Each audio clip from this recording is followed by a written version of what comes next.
What is going on, my beautiful LARPers and LARPettes? Today we're going to go over the Grand Power Streebog SP10A3. This is one of the newer offerings from Grand Power. I'm going to directly compare it to the Streebog SP9A3.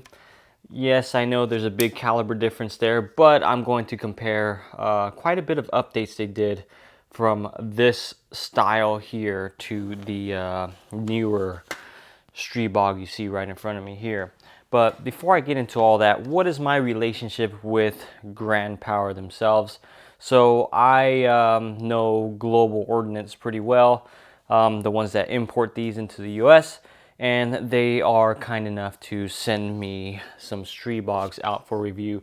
They sent me this A3 or this SP9A3 maybe about a year and a half ago, and they just recently sent this one out to me. So thank you to Global Ordnance for sending these out to me. Also, a quick thank you to today's video sponsor, Vara Safety. They make really cool biometric safes. They kind of look like holsters that you can attach by your bedside, on a wall, wherever you kind of want to put a biometric safe. I'm a big proponent on having your gun readily accessible on a counter or something that you can get to it extremely fast when you're at home. But unfortunately, with me having little ones running around, I have to secure my firearms. I'm not always in the luxury of my vault room here, so I would need to keep my guns in something that I'm still able to access them quick, but my kids are not able to access them themselves.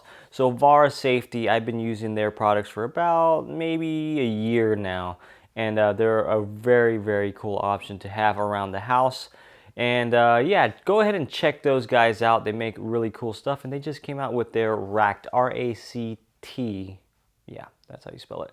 That holds rifles or shotguns or stuff like that. It's really cool stuff. So check them out. Now let's jump right into this SP10A3, and let me also bring out the SP9A1 really quick. Let's go over a little bit of history of the Streebog and go over some of the updates that they are continuously doing to the Streebog series of firearms. So the SP9A1 that you see in front of me here, this one's a little bit more upgraded with this lower receiver and some of the upgrades that you see on the front end here. But the SP9A1, when it came out, this one wasn't a roller delayed system. This is just a direct blowback system here, and it didn't have a non-reciprocating charging handle. So they came out with another version, another SP9A1, like a second update, I guess, and they gave you a reciprocating, non-reciprocating charging handle, but it was still not roller delayed. So then they ended up coming out with the SP9A3, which was the non-reciprocating charging handle, roller delayed version of the Streebog. So this one was a really cool offering, just because of that roller delayed system that would eat a lot of that. I mean, 9mm doesn't really recoil that much, but it ate a lot of that felt recoil that you're getting out of the direct blowback A1 over there. So since then, they have been updating it, and they've made a newer version in 10mm, and they also came out with the 45 caliber version that I got to get my hands on.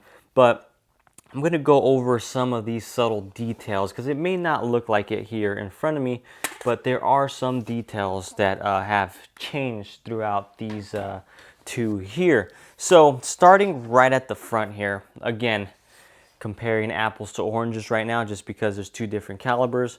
You get a 9/16 by 24, I believe that's what the thread pitch is on this 8-inch 10mm barrel. I do have a Whip Machine can on this with a reared-in compensator on that. Unfortunately, that didn't come in when I filmed that intro, so I didn't get some good suppressed shooting action on there. So moving on back to the upper receiver, you're not going to really see a whole lot of design differences right off of the bat, just because, again, it's just, I don't think they need to change anything. I call this a little baby scars just because of that. monolithic upper looks very scar-ish. But upper looks exactly the same. The change that you're going to see here is the sights that it comes with. So on the original A3, you get these flip up peep sights here. And when you put them down, you can still have some iron backup sights there. Well, these aren't iron, these are plastic, but you can still have backup sights, which I thought this was a very, very unique way of having iron sights. So you got backup iron sights to your backup iron sights on this little guy. These are plastic, and you can break them off. I believe in the A3 it does come with some spares just in case you break them off. But I really, really like this on the A3. Now on the SP10A3, you do get, let me take this off. You still get backup iron capability that it comes integrated into the gun, but the way it integrates is a little bit more unique than that one down there. So you do still get a front sight here, and it kind of acts like a AR-15 where you need a tool and you can pop that sight up or put that sight down. But your rear sight is actually one of these 1913 slots here. So if you look really closely, and I'll get you guys some close-up video of it, you can see the slit cut out here, and it directly gives you backup sights underneath your 1913 rail here. Now, really, really cool that they did this, but one downside to it, if I could put this optic on here, is once you put your optic on, your backup capabilities is pretty much lost. Now, the whole point of having backup irons is to have backups in case your red dot dies. So on the A3 over there, I keep saying A3, but they're both A3s, but this is the SP9A3. So on this little guy here, put that optic on there. If I run out of battery on my optic, I just flip those up, and I could just basically co-witness to the bottom portion of that hole there and see through those iron sights at the bottom. Or if you had a absolute, well, I don't think it's an absolute, but basically an optic mount low enough to sit on to this height of the iron sights here to co-witness through the optic, you can as well. So you have the capability of having backup iron sights on this one. But on the 10mm one, once you put that optic on there, there's a little slot that has to slot into the 1913 slots in there, and that covers up your backup irons completely. So do you see that as an issue?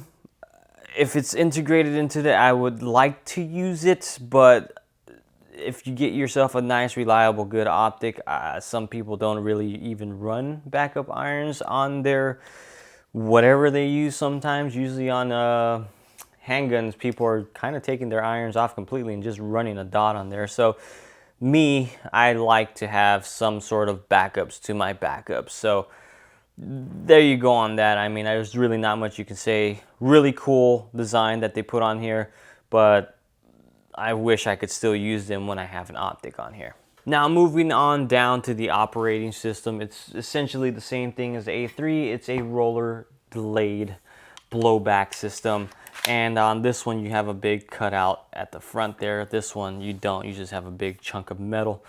But I am going to say, on the 10mm, this one truly shines on the recoil mitigation on this. On the A3 or the 9A3, comparing it to the Strebog SP9A1, that's just direct blowback, you can tell a difference, but it's not something where it's like, holy crap, that thing is extremely, extremely smooth. It still has some felt recoil to that, but it's not as harsh as the direct blowback on the A1.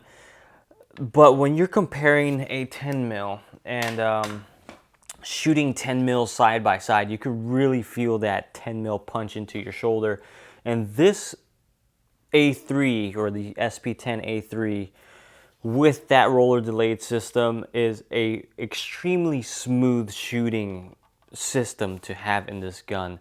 So I don't even know how it's going to feel in 45. I haven't shot the 45, I don't think. Maybe I shot it at SHOT Show. But on the 10 mil version here, this is extremely, extremely smooth. I'm going to have to compare this to my Chris Vector, because my Chris Vector is also smooth, but it just felt different. That Vector system that I have somewhere on this wall, the recoil kind of comes down. This one kind of goes into your shoulder. So in a way, this one kind of feels a little bit smoother than the Vector that I have. So if you want to see a versus video, 10 mil Streebog versus 10 mil Vector, let me know. But extremely smooth shooting on this guy here. Now moving on to the lower here, this is still a polymer constructed lower. The only similarity that you're really gonna see on these two here is the safety selector on the A3 or the 9A3 and the 10 mil are exactly identical. Let's go over some of the differences, shall we? So bolt release on the A3, you get this like ambidextrous flat pad here that you can kind of lock back the bolt with it, and when you put the magazine in, you just put that paddle down or that flap down, and it is ambidextrous. So on this one here, you don't have an ambidextrous paddle release or any type of release. You do have it on the left side, and it's basically similar to your AR-15 controls here. So you put your magazine in and you just hit that. Take your magazine out first when it's empty, but there you go. You get the concept. So that is not really a comfortable way for me to hit the magazine or the slide release or the bolt release. What the hell am I saying right now? The bolt release on your SP10A3 is not really my favorite. I don't really prefer this one over another one, but I do prefer this one here over this one here. I wish it was just like an AR-15, a ping pong paddle style, comfortable pad to hit. Now moving on down to the magazine. So you get a 20 round UMP-ish style magazine, and this is where you're gonna get a lot of UMP similarities here. So you get 20 round magazine, a straight mag, you get a paddle release right there, and you also get a button release here. So, and then the button release is ambidextrous there. Now, my only gripe about this here is I kind of think they backtracked a little bit. I don't know if that's going to be offensive to some of you, but this here, having a paddle release, I do not think that's superior to having a normal like AR-15 release here. That's just way faster for me to release the magazine. But I get what they were going for on this. They were trying to give you that UMP vibe, right? So they went with the traditional UMP style paddle release there. It's not hard to get used to. It's just, I gotta treat it like an AK from now on. So usually when I'll release a magazine, I'll kind of just hit the back of the mag here, or the bottom of the mag at the paddle, and just pop that off and then put the new one on.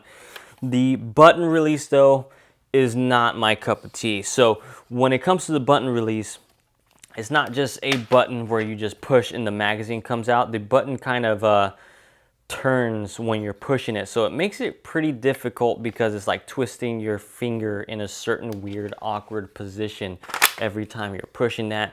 And to top it off, I got little baby fingers, so it's not easy to reach that release right there. So I just go ahead and use the paddle every time I want to change magazine. Moving on back, they went to that traditional AR-15 mil-spec style trigger. On the A3, you do get this really nice flat face trigger though, so I kind of wish that they kept that flat face on this 10 mil here.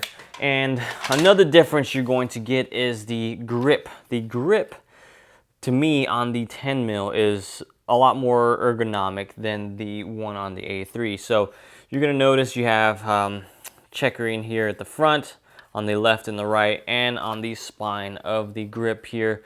And on the A3 or the SP9A3, it looks a little bit more, like a lot more going on this grip. So you get texturing on the front, left and right, and the spine. but it's covering a lot more surface area compared to the 10 mil right there. This one kind of has this weird shape to it.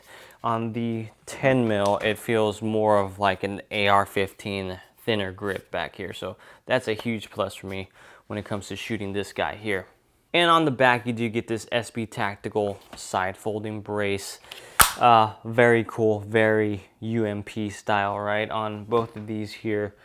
But that pretty much does it, guys. I don't really see any other differences between the A3 and the 10 and the 9 here, aside from the huge difference being the caliber. Shooting this thing was a blast. I had a ton of fun with this, and I shot about 600 rounds through this thing and 0 malfunctions through this guy. Really, really cool PCC here in 10 mil. I'm becoming a huge 10 mil fan. I have my 10 mil Vector. I got the 10 mil Streebog. I'm getting some 10 mil handguns.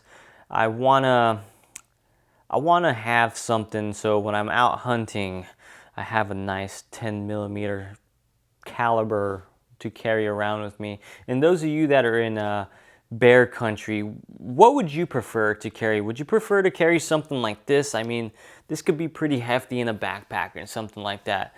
Or maybe sling it over you while you're doing your hikes and stuff. Do you think something like this is superior to, say, a normal handgun that's on a chest rig? Let me know in the comments down below, because I am definitely getting into that type of space and I want to know your thoughts on something like that. But thank you guys so much for sticking around. I appreciate you all. I love you all. Catch you in the next one.